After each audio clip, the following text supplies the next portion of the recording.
jumpa kembali berkah dalam. Kesempatan ini kita masih melanjutkan pembicaraan mengenai pembaptisan, sakramen baptis. Sebagaimana disampaikan di dalam Katekismus Gereja Katolik. Topik yang akan kita bahas adalah perlunya pembaptisan. Namun Bapak Ibu saudariku, sebelum kita membicarakan lebih lanjut, baik kiranya kita bersharing lebih dahulu tentang hal ini. Menurut Bapak Ibu, mengapa kita perlu pembaptisan? Nah, siapakah yang mau mulai untuk bersharing? Kita perlu dibaptis karena memang demikianlah Romo, perintah dari Tuhan Yesus kepada kita. Beliau pernah bersabda kalau tidak salah, pergilah, baptislah seluruh bangsa dan jadikanlah mereka murid-muridnya. Seperti ditulis di dalam Injil Matius bab 28 ayat 19 sampai 20, Tuhan Yesus memang menghendaki semua orang untuk dibaptis, hidup bahagia, abadi di dalam Tuhan Yesus sendiri. Nah, apakah ada jawaban yang lain? Kita perlu dibaptis karena dengan pembaptisan kita dilahirkan dari air dan roh, seperti yang disabdakannya ketika ditemui oleh Nikodemus. Luar biasa, Wah Ibu ternyata hafal apa yang dituliskan di dalam kitab suci. Seringkali kita mentok berpikir bahwa pembaptisan itu hanya sekedar pembaptisan pembersihan diri dari noda-noda badan. Padahal pembaptisan itu yang kita terima tidak hanya membersihkan kita dari dosa-dosa, tapi juga dosa asal, dari dosa pribadi, dari siksa-siksa dosa kita, tapi juga kita melahirkan, sekaligus juga melahirkan kita dari roh yang menjadikan kita ini anak-anak Allah di dalam Tuhan Yesus.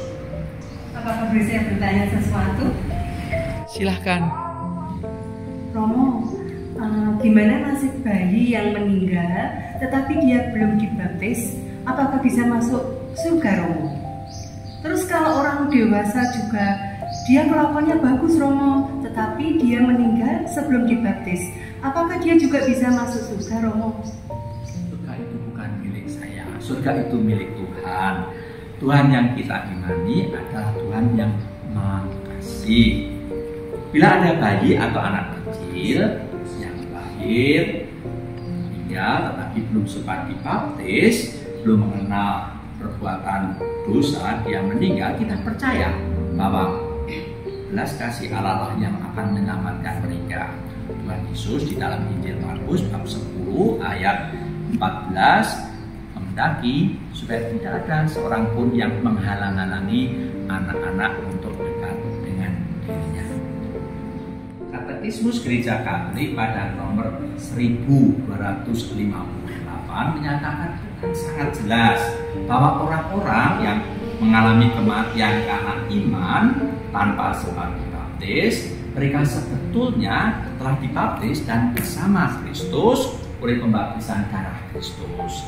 Kerinduan mereka untuk pembaptisan menghasilkan buah-buah pembaptisan meski tidak merupakan sakramen pembaptisan. Syukurlah kalau begitu, Tuhan sungguh amat murah hati. Orang tua saya itu sangat baik. Mereka rajin beribadat sesuai dengan tradisi agama yang mereka percayai. Orang tua saya itu sangat mencintai kami anak-anaknya.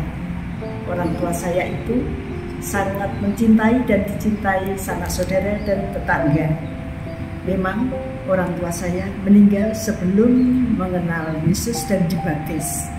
Saya lega dan percaya bahwa kini orang tua saya mendapat kasih dan kemurahan Kristus dan hidup bahagia di surga.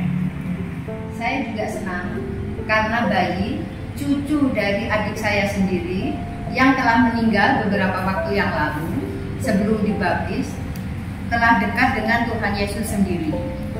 Saya sangat bangga dan senang karena ternyata pemahaman iman dari Bapak Ibu, saudara-saudariku, semuanya sudah sesuai dengan pengajaran resmi Gereja Katolik. Saya berharap Bapak Ibu, saudara-saudariku terus berkembang di dalam iman seperti yang dihayati, dikembangkan oleh tradisi iman Gereja Katolik.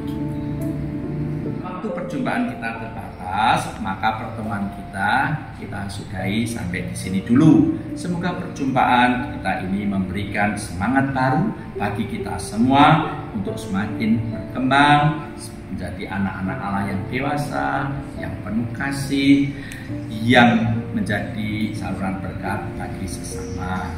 Sampai jumpa di lain kesempatan.